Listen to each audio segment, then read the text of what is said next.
A WKYT exclusive, we've obtained a report about a deadly fall at Raven Run in Lexington. How investigators say that some communication issues caused problems for first responders that day. It looks like a busy pattern taking shape across the Bluegrass State. I've got round after round of showers and thunderstorms on the way. They say they're tired of waiting for safety changes. Now some people living along an Anderson County road are suing the state.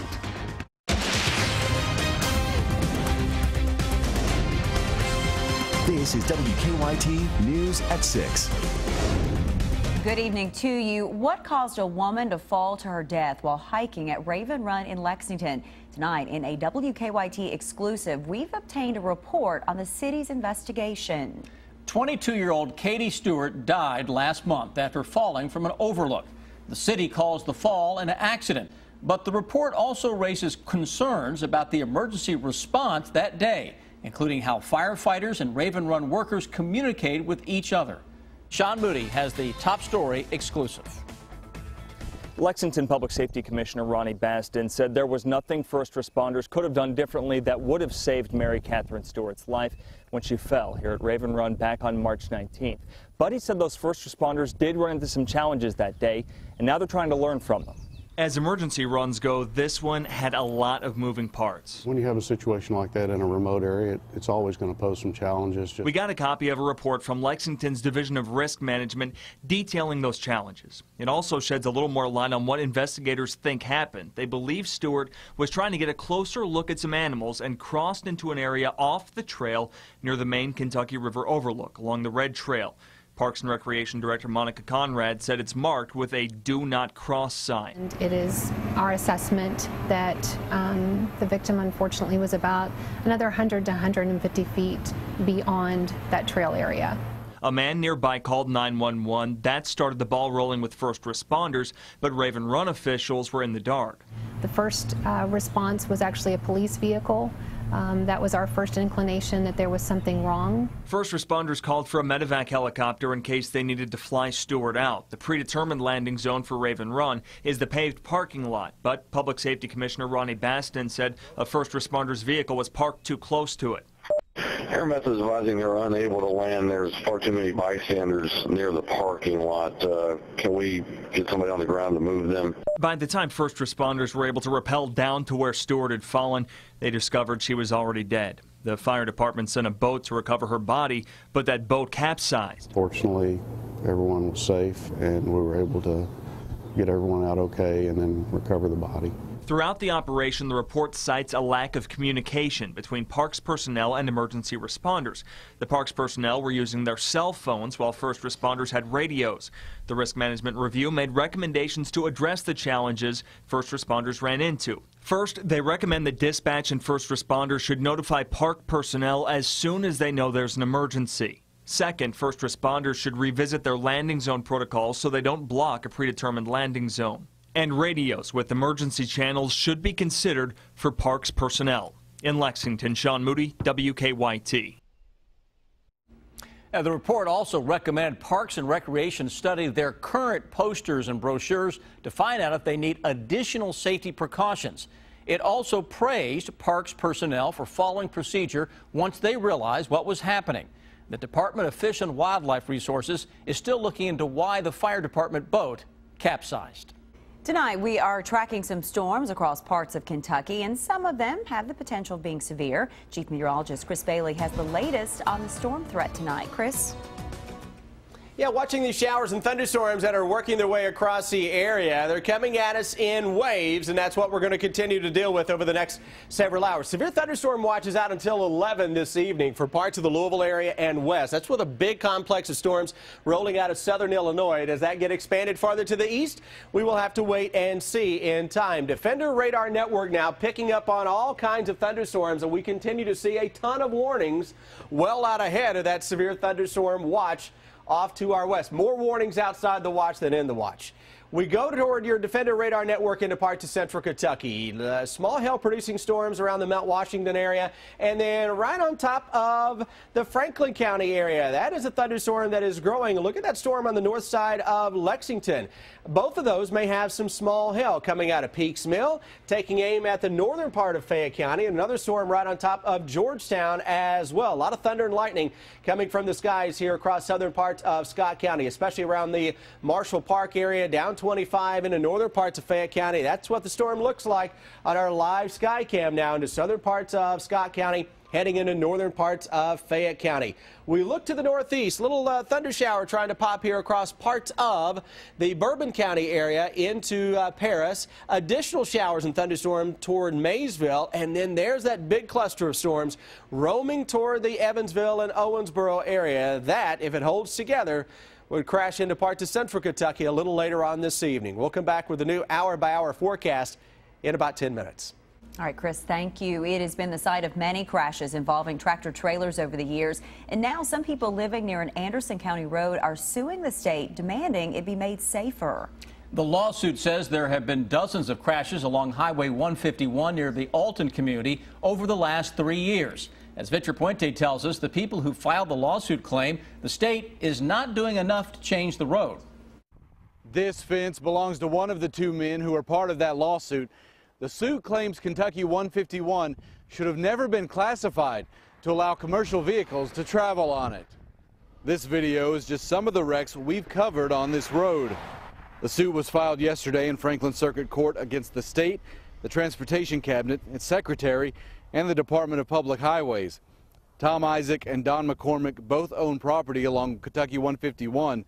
They say they represent more than 150 people who have signed a petition asking the state to limit commercial trucks on that road. The people living along the road tell me they support this lawsuit. So far, we've been lucky, but then we know one of these days it's like playing Russian roulette. The suit is asking a judge to declare the classification of the road contrary to state law. It's also asking for a restraining order and injunction, forcing the state to limit the vehicles on the road. The suit says that since 2012, there have been 88 crashes in a 3-mile stretch. We've been lucky that no house has been hit up to this point, but, it's scary. The suit says the road as is presents a clear and present danger, saying, quote, as a direct and proximate cause of defendants' continuing action in misclassifying a narrow 2-lane rural road without any shoulder as an other state primary highway accessible to heavy, oversized, and overdimensioned commercial motor vehicles. The plaintiffs have suffered in the past and will continue to suffer in the future direct and consequential damages, including but not limited to a clear and present danger to their personal safety. Earlier this year, the Transportation Cabinet said they'd be asking the Federal Highway Administration to remove the road from the National Truck Network. They said they didn't have a timeline on how long that process would take. In Anderson County, Victor Puente, WKYT. State leaders say more than 800 commercial vehicles travel the road every day. Today, dive teams searched a southern Kentucky lake for a man who disappeared nearly 4 years ago. In July of 2012, Clarence Holmes went missing while helping other boaters during a storm on Laurel Lake. His body is believed to be between 100 and 200 feet below the water surface. Today, a crew from Louisiana searched an area where they think an underwater tree could hold the remains. The crew will be at the lake until Thursday. Activist Aaron Brockovich put an eastern Kentucky creek in the spotlight, and now the state knows what likely turned the Rockhouse Creek in Martin County yellow. Jennifer Palumbo's at the live desk with a story that's new at 6. Jennifer? Sam, we first learned about this 2 weeks ago when Aaron Brockovich posted about it on Facebook. She's the woman made famous after Julia Roberts portrayed her battle over toxic water. Brockovich shared this photo and promised to get to the bottom of what caused the creek to turn yellow. Several agencies tested the water and shoreline, and today state officials told WKYT they have ruled out antifreeze or coolant being dumped in the creek. They've also ruled out fracking as the source, saying tests show no mining or oil and gas activity. They say the most likely source is yellow paint residue from a container used for trash collection. Officials believe someone rinsed out the container in or near the creek, causing it to turn yellow. Officials also say they found no harm to the environment or aquatic life, and the creek was only yellow for one day. At the live desk, Jennifer Palumbo, WKYT. Jennifer, thank you, and you can read the entire report from the state now on WKYT.com. Tonight, a Lexington restaurant known for its Mexican and Latin dishes has closed its doors permanently. Coba Casina off of Richmond Road shut down today after 3 years in business. Today, the restaurant's owner talked to us about the decision. Garrett Weimer has a story. The sign here is now covered, and a flyer on the front door tells would-be customers the bad news. Coba is closed. Today was probably one of the most difficult days of my life or my career. Coba was open for 3 years, but the owner says they just could not overcome the losses. Owner Lee Greer says he's thankful for all the guests and workers who made Coba a special place. It's somewhat of a mystery to me. I love Coba. I personally put up against anybody in the world for the food and the ambiance and the service, and especially at the price. It was to me a very special place, and maybe there's some magic left in the formula. We'll bring it back again. The restaurant was known for its jellyfish tanks. So what happens to them now? And we have Drew, who's a marine biologist, specializes in jellyfish, and she's been taking care of our jellyfish for the last 3 years. So we'll be continuing taking care of them, and while we work to find a new home. We'll be calling the Newport Aquarium and other aquariums in the state to see if we can find them the right place. If you have a Coba gift card with money still left on it, we're told you can use those at both Cheddar's locations in Lexington and also at Willie's, locally known on Southland Drive. In Lexington, Garrett Weimer, WKYT. And Greer says they were able to offer severance packages to Coba employees. He's also encouraging them to apply at other restaurants that the company owns. They'll be competing in the Rolex Kentucky 3-day event later this week, but a few of the riders spent the afternoon helping some children in the bluegrass. That's next. And then hear from an employee from Bryan Station High School who received a statewide award for her hard work. New tonight, some special visitors stopping by the Kentucky Children's Hospital this afternoon to visit the patients. 4 riders representing the Professional Riders Organization spent time with children at the hospital. They're in town for the Rolex Kentucky 3-day event. The riders brought the children souvenirs from the event and they signed autographs. It's a very humbling experience because these kids obviously are going through a lot, and it's great that we have had the opportunity to come out and see them and hopefully make their day a bit better. The Rolex Kentucky 3-day event will be held Thursday through Sunday at the Kentucky Horse Park. New tonight, the secretary of a Lexington high school has been given a statewide honor for her hard work. Today, Allison Markham received the Wanda Luttrell Office Professional Award. It's given to a school or a district office professional who plays a big role in the efforts of the leadership team. It's really exciting, and I feel really honored. It's a big deal, and I'm just one person of the school, though, so but it's nice to be recognized. So I feel a little overwhelmed, though. Congratulations. Markham, who works at Bryan Station, received $500 and a clock as part of the award. Now, your hour-by-hour forecast with Chief Meteorologist Chris Bailey. Showers and thunderstorms. We're going to be talking about them for a while. Coming at us in waves. Potential is there for some stronger severe storms as well. Let's get into it. Severe thunderstorm watch in the yellow areas to our west. That's Louisville, Owensboro, E-Town points to the west from there. Does that get extended farther to the east? Well, the majority of the warnings are still east of that particular watch. Without a watch here in the southern parts of Indiana, southern Ohio, there's a boundary that is out there, and it is producing some thunderstorms. Strong thunderstorm is now developed here right on top of the Bluegrass Parkway, northern parts between, let's say, Springfield and Mount Washington, and that's going to head toward Anderson County and northern parts of Mercer County coming up very, very shortly. That may have some small hail, some gusty winds. Lexington Metro starting to get a little busy as well. Thunder and lightning across the north side of town toward parts of Versailles, Georgetown. We've been having a lot of thunder and lightning over the past 15-20 minutes or so, and it continues. North side of the downtown Lexington, you get up to around sections of the northern split. Thunderstorms here, Kentucky Horse Park, Spindletop, getting in on a lot of heavy rain that extends back to the north across the I-75 part of Scott County.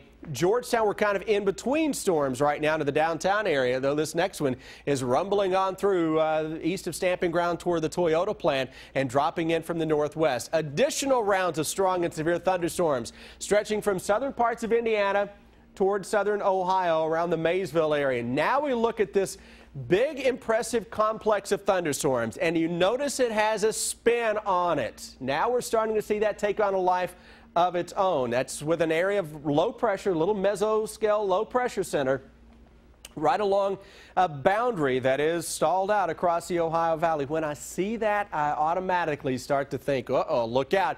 You're going to get these rounds of thunderstorms, and that is indeed the case. Hour by hour forecast as we go through the evening. Watch this thunderstorm complex that is now off to our west roll in here late this evening, and it still has that spin associated with it. We'll take one more quick look at that as it loops again here. You get individual thunderstorms out ahead of it, then by 10, 11 o'clock or so, you get that complex of storms to race its way from west to east across central and eastern parts of the area. High winds a possibility. Hail so far has been the main threat. We'll also have to keep an eye on the heavy rains. Tornado threat with this situation, it's not zero, but it isn't the highest in the world. That goes through the day tomorrow. And this particular computer model is jumping all over the place. You will hear me talk about it over and over again. Computer models, thunderstorms, they don't like one another. Computer models do not handle thunderstorms. So you got to really keep an eye on the radars to see those big complexes develop. Now we're going to catch a break on Friday, fingers crossed, in between the storms. You get those rounds tomorrow, then again on Thursday. Then we go into the weekend, and that string of nice weather weekends comes to it crashing in with thunderstorms around during that time. Guys, we'll watch the storms this evening. Wouldn't be surprised if we don't pop a warning or two before the evening is over. All right, we appreciate it. Thank you, Chris. You bet. Up next, the latest on the UK women's basketball team. Well, yesterday, a couple of departures. Could there be a return to the program in the future? And Mark Stoops looking to fill a spot on his staff. We've learned he's talking to a familiar face. That's next on WKYT.